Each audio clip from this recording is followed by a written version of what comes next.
Order. Question number 11, Jan Logie. Thank you, Mr. Speaker.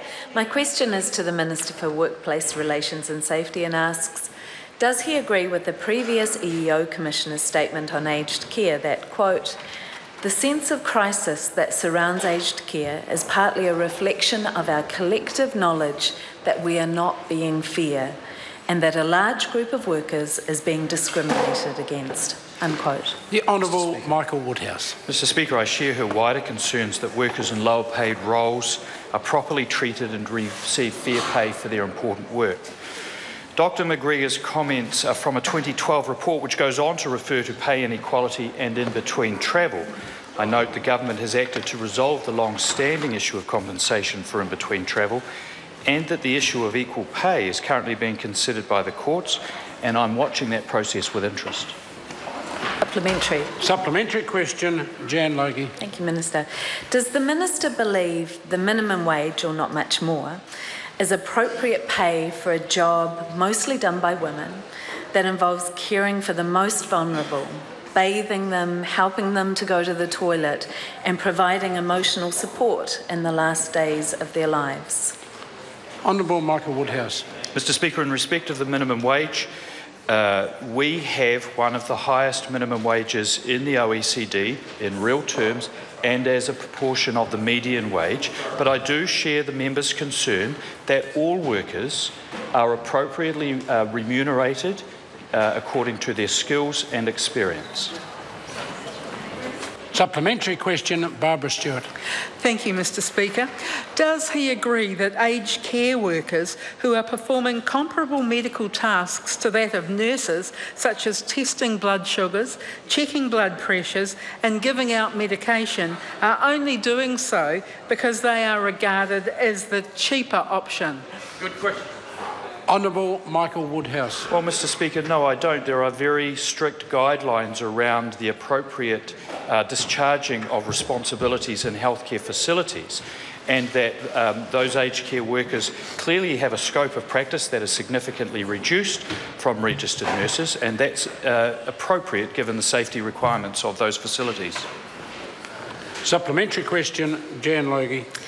Does the Minister find it acceptable that while the estimated earned income for men and women is now equal in several countries in the world, the annual median gender pay gap in New Zealand, as at the 2013 census, was 36.7%? Honourable Michael Woodhouse. Well, Mr. Speaker, I put those comments in the context of this. From 2001 to 2008, the gender pay gap effectively flatlined. It has reduced by nearly a quarter since 2008, and I would caution the member to be very careful about statistics produced in international comparisons. I suggest she looks at the health and survival indicators, where New Zealand ranks 96 compared with in terms of mortality. Syria is ranked first because men and women die at equally young ages. It's very important not to read the statistics on the face of it. Supplementary. Supplementary question, Jan Logie. Crikey.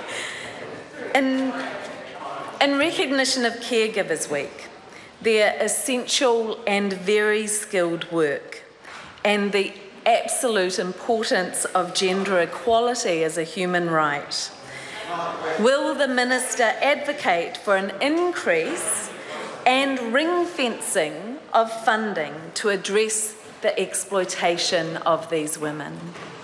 Honourable Michael Woodhouse. Mr. Speaker, as someone who has employed aged care workers, I would join with the member in agreeing that they do a fantastic job for a very important, vulnerable section of our community.